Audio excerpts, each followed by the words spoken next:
রাসূল বলেছেন ইফতার তাড়াতাড়ি করতে। তো আমাদের দেশে হচ্ছে যে সূর্য ডোবার 5 মিনিট পরে আজান হয়, এরপর ইফতার হয়। আসলে ইফতার তাড়াতাড়ি করা বলতে কি বোঝায় বা কখন ইফতারের সঠিক সময়টা? চমৎকার প্রশ্ন। এই প্রশ্নটি আসলে আমাদের সবারই জানা দরকার। এটি বিখ্যাত একটি হাদিস রয়েছে, নবীজি সাল্লাল্লাহু আলাইহি ওয়াসাল্লাম বলেছেন, লা ইয়াজালুন নাসু বিখাইরিন মা আজ্জালুল ফিত্র। মানুষ ততদিন পর্যন্ত কল্যাণের উপর থাকবে, সফলতার উপর থাকবে, যতদিন পর্যন্ত মানুষেরা তাড়াতাড়ি ইফতার করবে। তাড়াতাড়ি ইফতার করার অর্থ এই নয় যে সময় হওয়ার আগে।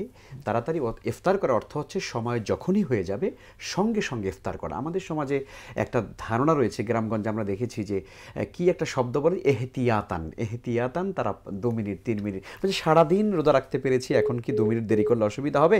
এই কারণে তারা এই যুক্তি দিয়ে, সতর্কতার কারণে তারা 2 মিনিট দেরি করে ইফতার করেন। এটি সম্পূর্ণ সুন্নাহর খেলাফ, এটির কোনো সুযোগ নেই। আর যেটি আমাদের দর্শক বলেছেন যে আমাদের সমাজে অনেক সময় দেখা যায় আজান দেরিতে হয়। হ্যাঁ, আপনার আমার ইফতার কিন্তু আজানের সঙ্গে নয়, আপনার আমার ইফতার হচ্ছে সূর্য ডোবার সঙ্গে। কোনো মসজিদে কিন্তু আজান দেরি হতেই পারে, মুয়াজ্জিন সাহেব নিজে ইফতার করবেন, তারপর তিনি আজান দিচ্ছেন। তো ফলে আমরা কিন্তু আজান হবে সেজন্য আমরা বসে থাকবো, এটা কখনোই সুন্নাহ এটা বলে না। বরং সুন্নাহর দাবি হচ্ছে সূর্য ডুবে যাবে। এবং এখন তো আলহামদুলিল্লাহ আমরা ইন্টারনেটের যুগ, আমাদের হাতে এখন ঘড়ি থাকে, মোবাইল থাকে, আমরা একদম জাস্ট টাইমটা জানি যে সূর্য কখন ডুবছে, কখন আমাদের ইফতারের সময় হচ্ছে। তো ফলে যখনই সূর্য ডুবে যাবে সঙ্গে সঙ্গে ইফতার করা, এটাই হলো আসলে মূলত ইফতার তাড়াতাড়ি করার অর্থ। এটি কোনোভাবেই দেরি করার কোনো সুযোগ নেই।